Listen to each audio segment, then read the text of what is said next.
Wayanad DCC treasurer NM വിജയന്റെയും മകന്റെയും ആത്മഹത്യയിൽ സാമ്പത്തിക പ്രശ്നങ്ങൾ അറിയില്ലെന്ന് ജില്ലാ നേതൃത്വത്തിന്റെ വാദം പൊളിയുന്നു. സ്ഥലം ഈട് നൽകി 20 ലക്ഷം രൂപ NM വിജയൻ പലിശയ്ക്ക് പണം വാങ്ങിയപ്പോൾ കരാറിൽ സാക്ഷിയായത് ഇന്നത്തെ DCC വൈസ് പ്രസിഡന്റ്. കരാർ രേഖകൾ ന്യൂസ് മലയാളത്തിന് ലഭിച്ചു. DCCയുടെ സാമ്പത്തിക ഇടപാടുകളിലേക്ക് വിജിലൻസ് അന്വേഷണം വ്യാപിപ്പിക്കണമെന്ന് CPM ജില്ലാ സെക്രട്ടറി K. റഫീഖ് ആവശ്യപ്പെട്ടു.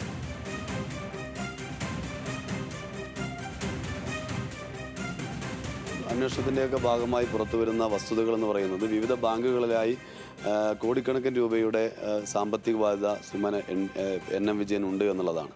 അത് വ്യക്തമാക്കുന്നത് അദ്ദേഹം നേരത്തെ കോൺഗ്രസിൻ്റെ നേതാക്കൾക്ക് വേണ്ടി നടത്തിയിട്ടുള്ള ഇടനിലയായി പ്രവർത്തിച്ചുകൊണ്ട് IC ബാലകൃഷ്ണൻ ഉൾപ്പെടെയുള്ള ആളുകൾക്ക് വേണ്ടി പല ഉദ്യോഗാർത്ഥികളിൽ നിന്നും പണം വാങ്ങി നൽകുകയും എന്നാൽ അത് തിരിച്ചു കൊടുക്കാൻ കഴിയാതെ വരുന്ന ഘട്ടത്തിൽ അദ്ദേഹം വായ്പ എടുത്തുകൊണ്ട് ഈ കടങ്ങൾ വീട്ടേണ്ടി വരുന്ന സാഹചര്യം ഉണ്ടായി എന്നാണ് മനസ്സിലാക്കുന്നത്. അപ്പം ആത്മഹത്യയുടെ യഥാർത്ഥ കാരണം അത്തരം കാര്യങ്ങളാണ്.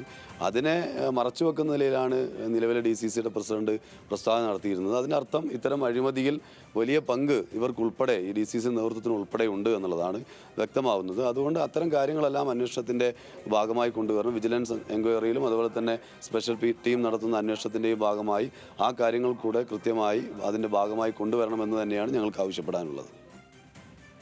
രതീഷ് വാസുദേവനുടെ വിശദാംശങ്ങളുമായി. രതീഷ്, ഈ നേതൃത്വത്തിന് ഇതുമായി ബന്ധപ്പെട്ട അറിവുണ്ടായിരുന്നു എന്നുള്ളതാണോ മനസ്സിലാക്കേണ്ടത്? എന്തൊക്കെയാണ് ഈ കരാർ രേഖകളിൽ ഉള്ളത്? തീർച്ചയായും മരണസമയത്തും NM വിജയന് കടുത്ത സാമ്പത്തിക ബാധ്യതകൾ ഉണ്ടായിരുന്നു. അദ്ദേഹം വലിയ സാമ്പത്തിക ബാധ്യതകളുടെ നടുവിലായിരുന്നു എന്ന തെളിയിക്കുന്ന രേഖകളാണ് പുറത്ത്. സാമ്പത്തിക പ്രശ്നങ്ങൾ ജില്ലാ നേതൃത്വത്തിന് അറിയാമായിരുന്നു എന്നു കൂടിയാണ് ഇത് വ്യക്തമാകുന്നത്. ഈ പല ഉദ്യോഗാർത്ഥികളിൽ നിന്ന് പണം വാങ്ങിയും ബാങ്കിൽ ജോലി നൽകാൻ കഴിയാതായതോടെ ഉദ്യോഗാർത്ഥിയുടെ വീട്ടുകാർ പണം ചോദിക്കുന്നു.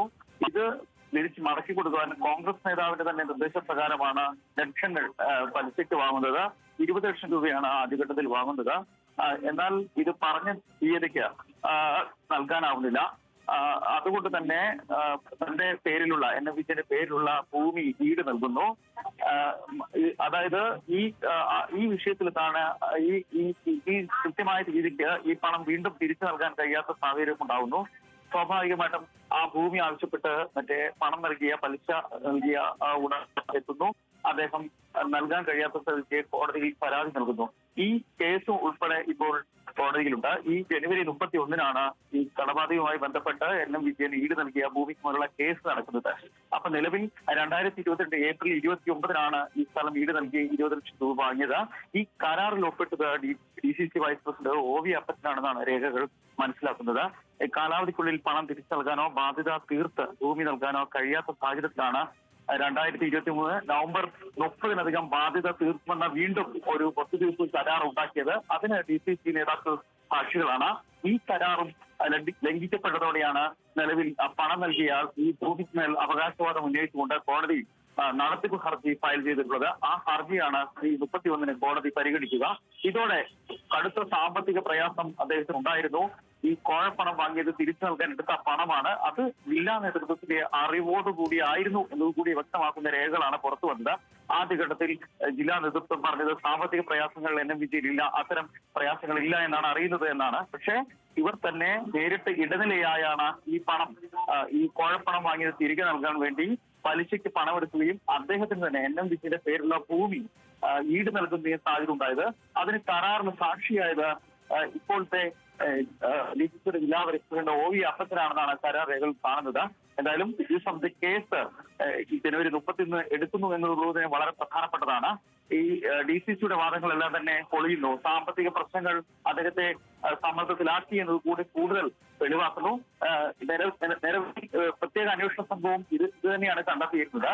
അദ്ദേഹത്തിന് സാമ്പത്തിക പ്രയാസങ്ങളുണ്ട്. സാമ്പത്തിക പ്രയാസങ്ങളും അദ്ദേഹത്തെ ഈ ആത്മഹത്യയിലേക്ക് നയിച്ചിരിക്കാമെന്ന സൂചനകളും പോലീസ് നൽകിയിരുന്നു.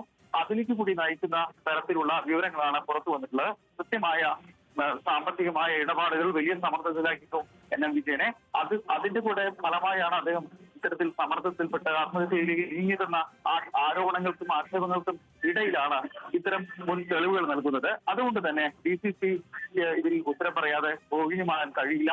കൃത്യമായി DCCയുടെയും കോൺഗ്രസിന്റെ ഉന്നത നേതാക്കളോട് അറിവോടുകൂടിയാണ് ഇത്തരത്തിൽ പണമിടപാട് നടന്നതെന്ന CPM ഉൾപ്പെടെയുള്ള ആക്ഷേപങ്ങൾ ശരിവെക്കുന്നതാണ് ഇത്തരത്തിലുള്ള രേഖകൾ പുറത്തു വരുമ്പോഴുള്ളത്. എന്തായാലും വരും ദിവസങ്ങളിൽ കൂടുതൽ രേഖകൾ പുറത്തു വരും, കൂടുതൽ പരാതികൾ പുറത്തു വരും എന്നാണ് CPM നേതൃത്വം ഉൾപ്പെടെ പറയുന്നത്. നിരവധി പേർ സാമ്പത്തികം നഷ്ടപ്പെട്ടു, ലക്ഷങ്ങൾ നഷ്ടപ്പെട്ടു, ജോലി വാഗ്ദാനം ചെയ്ത് തങ്ങളുടെ ലക്ഷങ്ങൾ വാങ്ങി എന്ന പരാതിയുമായി പോലീസിനെ സമീപിക്കുന്നുണ്ട്. വരും ദിവസങ്ങളിൽ കൂടുതൽ പേർ സമീപിക്കുന്നതാണ് അറിയുന്നത്. എന്തായാലും IC ബാലകൃഷ്ണനും DCG നേതൃത്വവും പല വിധത്തിൽ പ്രതിരോധത്തിലാവുന്നു എന്നതാണ് മനസ്സിലാവുന്നത്. ഇതിനിടയിൽ കഴിഞ്ഞ ദിവസം തന്നെ ബത്തേരി അർബൻ ബാങ്ക് ചെയർമാൻ തന്നെ ഇത്തരത്തിൽ മുമ്പ് കോഴ നിയമന വിവാദം നടന്നിരുന്നു.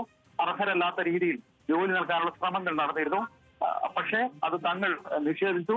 തുടർന്നാണ് ഇത്തരത്തിൽ സമ്മർദ്ദത്തിന്റെ ഭാഗമായി നിരവധി പ്രശ്നങ്ങൾ ഉണ്ടായത്.